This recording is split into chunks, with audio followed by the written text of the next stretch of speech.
I'm Shane. I'm Bo. We are Kentucky Fried Critics. Welcome back.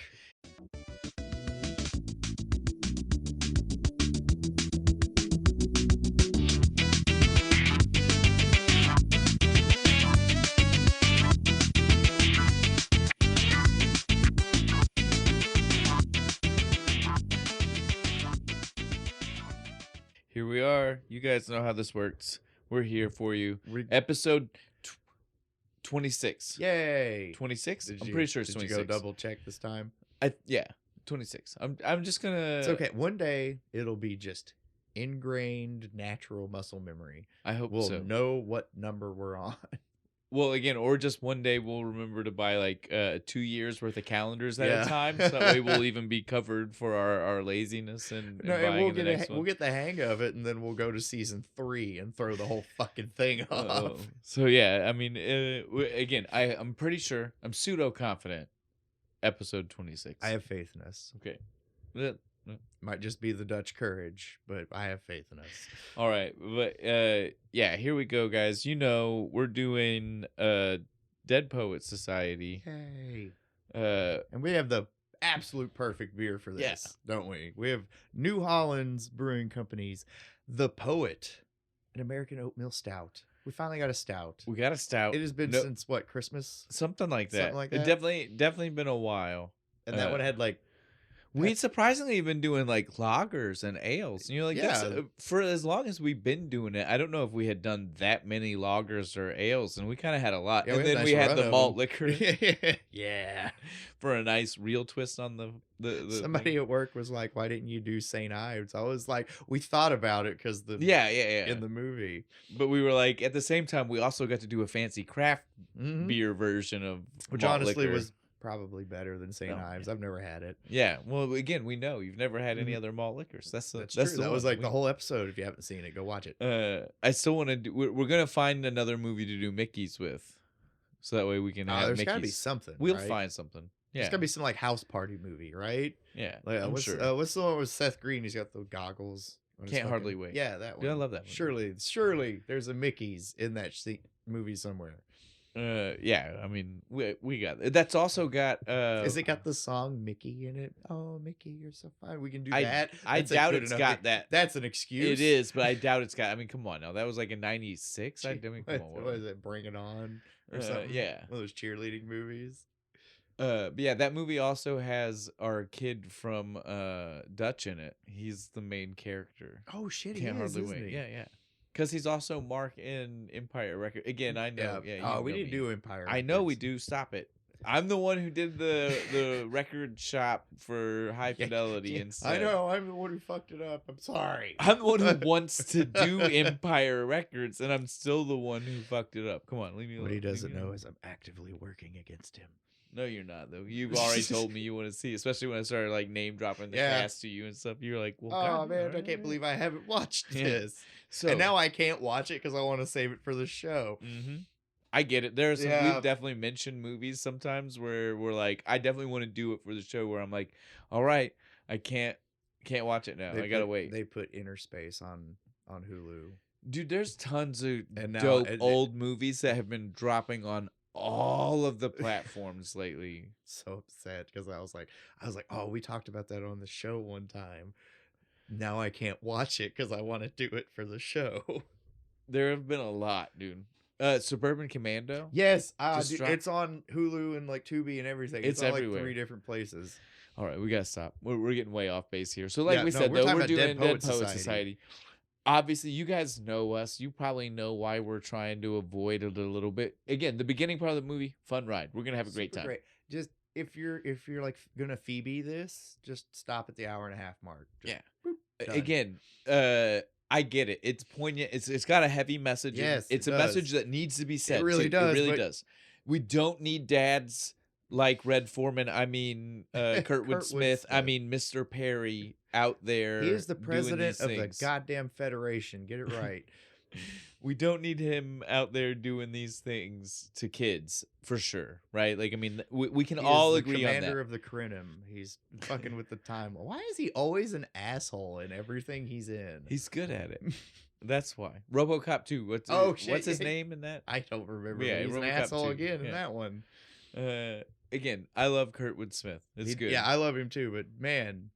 I guess on that note, since we've already fleshed out Kurtwood Smith and his career, we can just get into who else is in the movie. Yeah, who else that was a good segue. It was. That's probably the most natural segue really into the cast we've ever had. And then I had to make it unnatural by saying, "Let's use that." We pointed it out. It's okay. Just cut it in editing. It'll be fine. I don't know. I kind of appreciate how much fun we had with that. We'll see. Yeah. On that, I mean, do we even have to talk about some of these? Like, okay. The first thing, Robin Williams, probably the earliest dramatic Robin Williams, right? Like, one of the first ones. Well, it all begins. It depends on like what you define as like dramatic, right? Like, so when everybody talks about Good Morning Vietnam, we all laugh about the fun parts when he's on the radio. Like a message in it, and there's some dark parts to that movie. So again, this is what I'm saying. Like, I get it.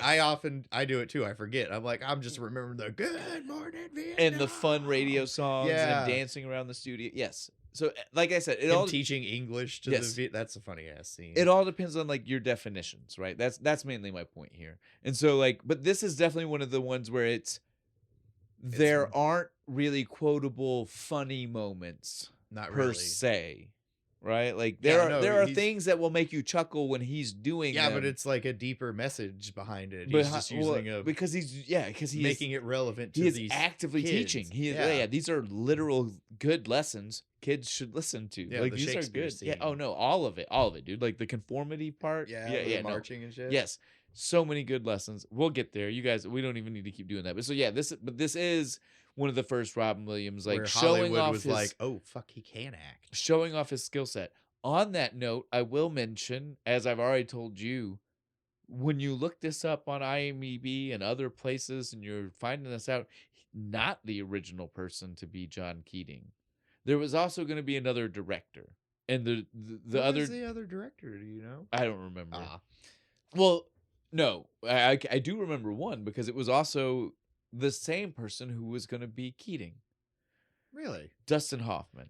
Dustin Hoffman this was going to be his directorial debut, and he was going to be John Keating. But then he backed out. That's a lot of work. He backed out. He said, "I'm not." That's I feel like he could have done it. He could have pulled it off. But there was someone who was going to direct after him, and I don't remember who that was. But that guy had like a list of people that he kind of put towards it. Our director for this is Peter Weir. He's an Australian guy, and he definitely, from what I saw, basically he wanted Robin Williams from the get. Yeah. I might be wrong. Don't come at me. Or I don't care. No, canon. Boom. He wanted Robin Williams. He said, "Fuck you, Hoffman." No, there were other people. So like, when you look this up, there are tons of names, and so like it's hard to know who was actually thought about for it and who wasn't. Rourke, one of them. Mickey Rourke. That's not gonna work. Bill Murray. That might work. Tim Allen. And I was like, when I read that, I was like, what, dude, was his stand-up career even big enough in 89 / 88 when they were filming parts of this? For real. Because if we see Snow on the Ground and it came out in 89, it most likely was filmed in 88. Yeah. No, I can't see Tim Allen doing it, especially like early with the mullet. Yeah. No, they go to fucking cut his hair, I guess. But yeah, either way, we're in the right timeline because Robin Williams does this movie perfectly. He shows off his skill set. Yes. He shows it. He proves that he's not just a funny man. He's not just Mork. Yeah. Nanu. Well, because again, at this point in his career, like, it was a couple of movies. It's not that far removed, right? Like it's a couple of movies and more, right? Yeah. Right? I mean, like this is still pretty early on. It was like the last season of Mork and Mindy was like 82, wasn't it? Yeah. So we're like 7 years, and again, like this is old Hollywood, not modern Hollywood. So like that's a lot of time. There were probably he did projects. We all know he had a big career in the 80s too. But I'm just saying, really, they were spaced out. That's not that long. No.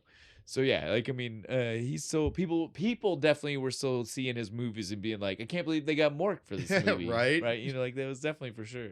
They're over there. It's like, man, Mork's gone a long way. Now on to the next name that I want to mention. We'll just because It's another huge person, so we don't need to say a lot about, like Robin Williams. We've done other movies he's in. We don't need to mention every movie he's been in. We all know tons of them. And me and you have also already probably had the conversation about our favorites. So it's not even like we need to redo that. The next person, Ethan Hawke, big, huge, giant person. We don't really need to talk about his career. I'm sure we'll have a chance to at some point when we do other movies. Now. I'm sure. Well, and he's huge. Like, I mean, he did tons of stuff. This is definitely one of the early ones. This is like baby face. Oh yeah, he's like 18. Now, the only reason I really want to mention him first, though, is again we can get him out of the way because he's the huge person that we don't need to like highlight stuff. You guys know who fucking Ethan Hawke is. His fucking daughter is everywhere now. Yeah, Maya Hawke. It's his daughter with Uma Thurman. Nice. Yeah, she's Stranger Things. She's have you watched any of Stranger Things? I watched the first season. Oh, you need to keep watching. She's not in the first season. I can't tell you who she is. She's not in that season. I think she hasn't joined the cast till season 3, maybe. Yeah. But she's also in a ton of movies. Like, I mean, she's all over the place right now. So again, like, I mean, like, he started that's how big he is. He started an acting dynasty. Second generation. It's the Sheens now. Yeah, like essentially. So you get what I'm saying? Like, we all know who he is. And I'm sure me and you will hit other movies of his and we can focus on him when we need to. This is not the one. Because we got some people that we should focus on. In the Insidious movies, there's like 4 of those. Yeah. I mean, again, he's in so much. We're going to cross streams. It's going to happen. It's going to happen again. But there are people in this movie who don't get the love they should. So we should mention. Yeah, we'll mention them. And my main focus being the actual main character of this movie. The real main character. I asked my wife, I said, I looked at her and I said, do you know who the main character is? Because I knew she would know who he is. And again, I'm telling you guys this way very specifically. I know you're at home being like, well, what do you mean? And it's because when I said this to her, I was thinking of a very specific person. And as soon as I said to her, do you know who the main character is? She goes, of course, everybody does. Ethan Hawke. No. Can we all agree? He's a tertiary character at best. Ethan Hawke as Todd Anderson, Todd is not the main character. It might be closer to from his perspective than anybody else's, even though there's no perspective. Yeah. But I'll give you, there are lots of times where they want you to feel the emotion he is in a scene as opposed to other people. But I will still say he is not our primary character. This is not his fucking story. This is Neil's story? Yeah, it's Neil's story. Neil's the main character, followed by Keating, then probably Charlie? Charles, or maybe Knox. Maybe he definitely gets some storyline time. Airtime, yeah. It's not Meeks, even though I liked Meeks. Yeah, Meeks gets no story time. Nothing. We get. Oh, he's a genius. That's it. Well, That's all we get out of Meeks. He's a genius, and we get like he's making a fucking radio, right? Like those. Yeah, him and Spitz. Pitts are fucking building a radio. That's what we get. But so but my point just being like, she immediately skipped over the character of the guy who dies, the one who makes this. Yes, the part that we want to skip over. He's the real tragic poet of the story, right? The reason this movie has weight is because of his character. And she immediately said, Ethan Hawke. I said, shut your mouth. It's because he gets the "Oh Captain, my Captain" bit at the end. Yeah, but again, like that's one of like 20 lines in the entire movie. His character. No, if you add it up, he has seriously less than 5 minutes of screen time. He speaks so little because it's part of his character. Yeah, he's trait. like got anxiety and shit, and he doesn't like to talk in front of people. I was the so main mad. Character to everybody. I made me so mad. I immediately stopped her. Poor Neil. So now back to what we were saying. Neil is the main character. Neil is played by Robert Sean Leonard. And the reason I was asking her about that, and the reason it doesn't mean anything to you as I'm saying this, is because as we've already established, I think for maybe 2 episodes now, it's been a few. Bo has not watched House, despite the fact that he would probably really enjoy it. And Robert Sean Leonard is literally a main character for every single fucking season of the show. I do like Hugh Laurie. He's very well, and he is Hugh Laurie's best friend in the show. So literally, you see a lot of day him. one. He's in this. I really should. Fuck. That's what I'm saying. As soon as I'm done on my weird random anime kick that I'm on, I'll do that.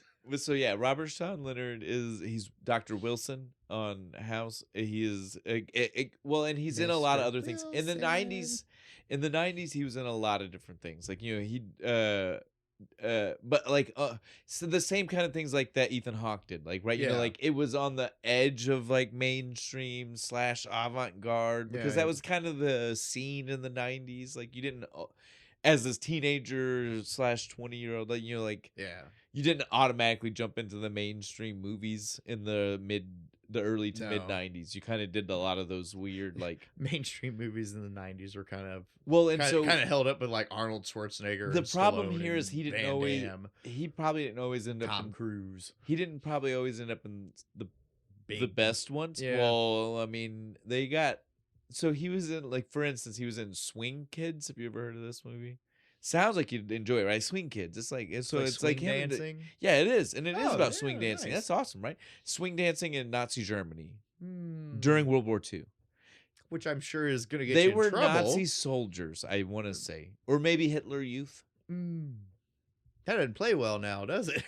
You understand where I'm coming from? Maybe I hope nobody starts talking. Oh shit, we brought attention to it now. It's gonna be all over. Well, I mean, it's a movie. I mean, I know, but you know how the internet is. Well, I even brought it up saying it was not maybe a good idea. I think we're okay. I by no means did I say that was a piece of cinema gold, because it was not. That's what I'm saying. My favorite movie ever. But so, you know, like he was definitely a lot of places, but the big things people are gonna know him from, definitely this one. Even though they forget about him. No, this is the movie that got him all the rest of those roles. This is a huge thing to have on your fucking resume. Dr. Wilson was probably enough years separated away from this. Like, House was way, like, over a decade after this. Yeah. I mean, it doesn't hurt. I agree. When you show up to an open call somewhere and they're like, "What were you in?" and you're like, "I was the main character in Dead Poets Society." You're not Ethan Hawke. And you have to, like, you tell people, you have to, like, explain the plot. You tell people, like, watch the movie tonight. Go home and watch it. Go home and I'm watch going to give you my phone number. You talk to me tonight after you watch it. You tell me if you still think that that's true. Bro, if that's actually ever happened to you, let us know. I want to know. I almost guarantee people have said it to him. Right? Like, come on. I feel fucking so bad because you're so good in this. Yes. So, but again, Robert Sean Leonard, we love you. You did a great job. Neil is the main character. Yes. He's the artiste. Period. We're going to leave it there. Past that, we also have in the cast Josh Charles.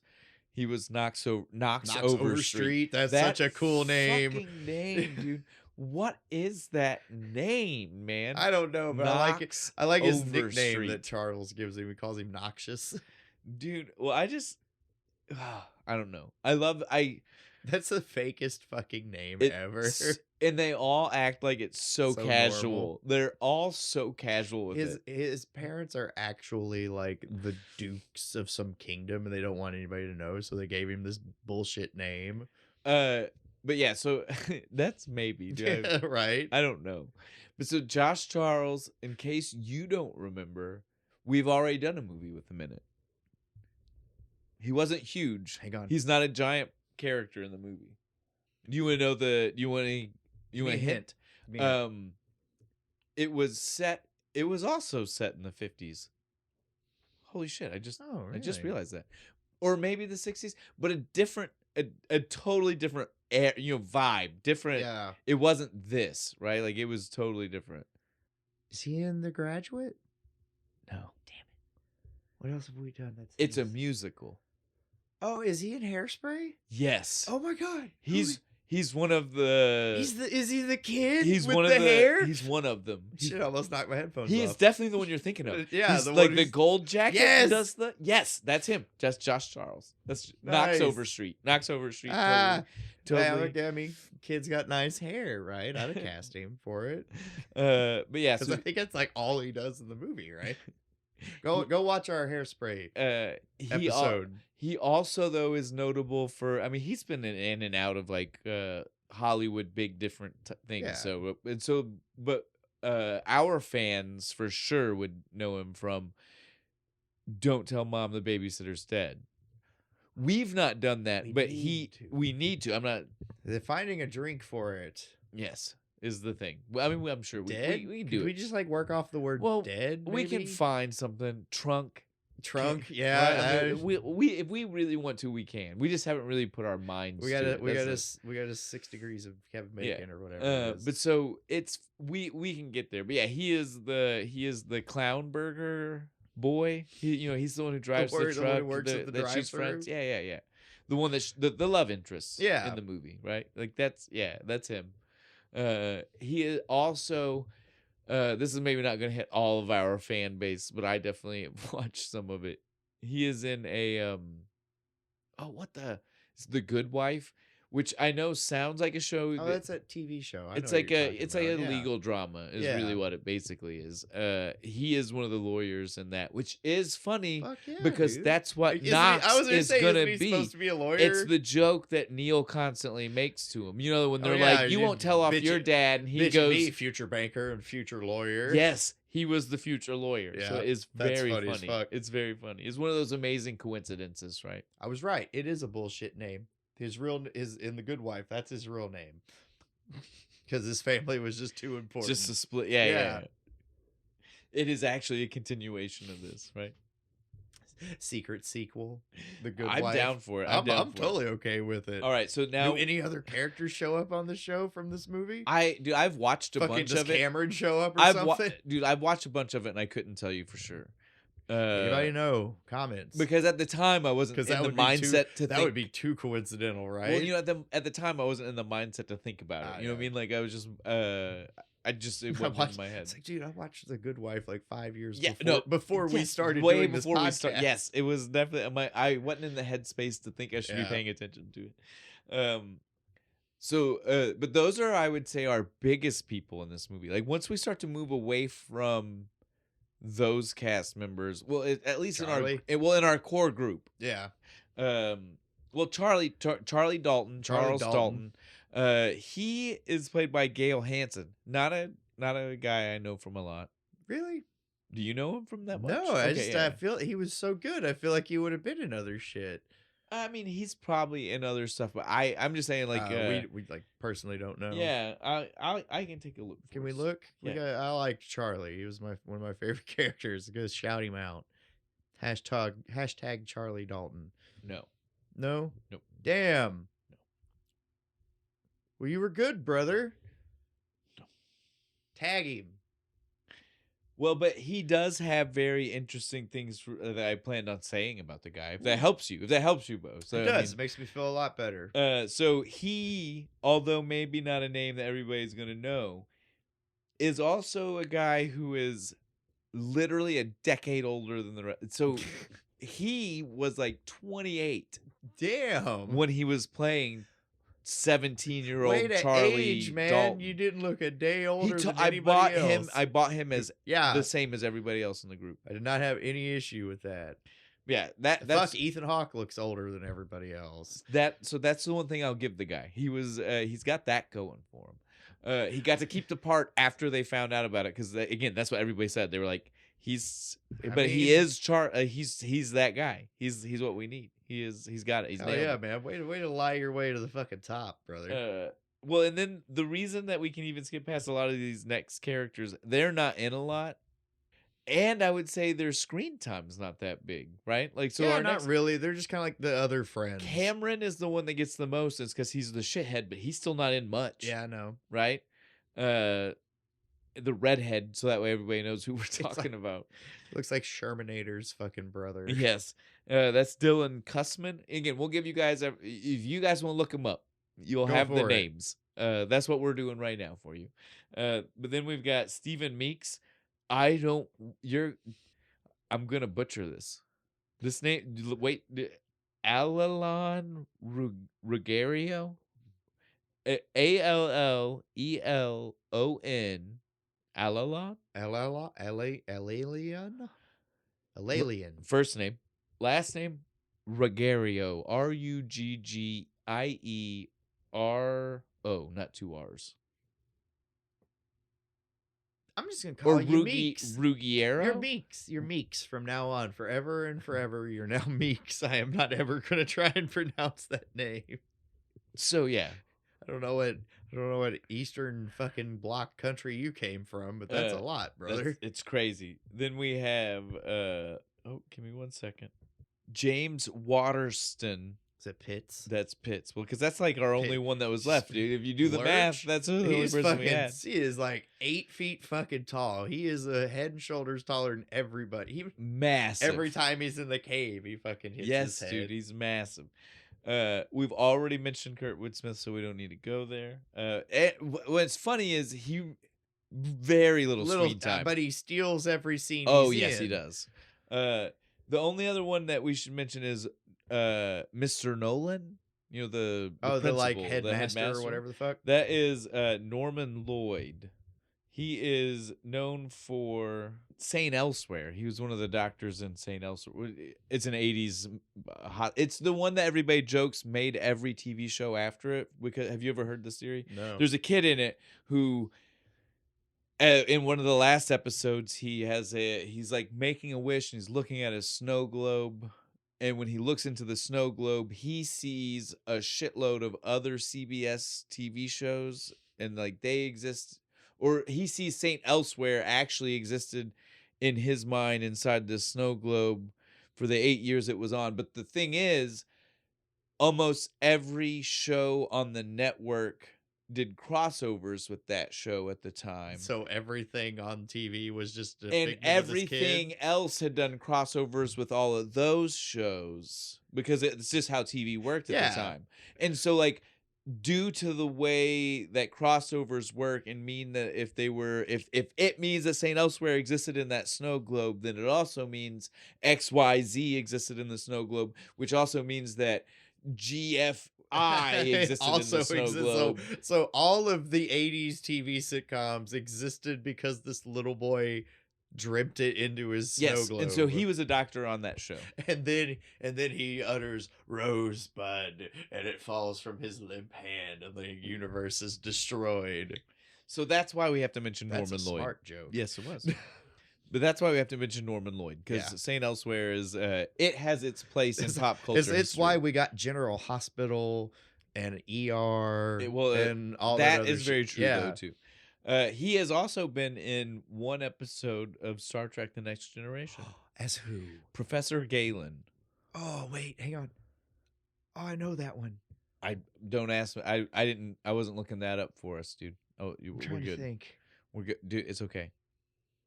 Not important right now. No, I already closed it. You know, like again, like it's gone. I do base research, and when we know we got actors that have the kind of heard career. Star Trek, I got overly excited. That's everybody who was actually in the movie. One last person we're going to mention before we go further. Lara Flynn Boyle. Not in the movie. No. Well, maybe.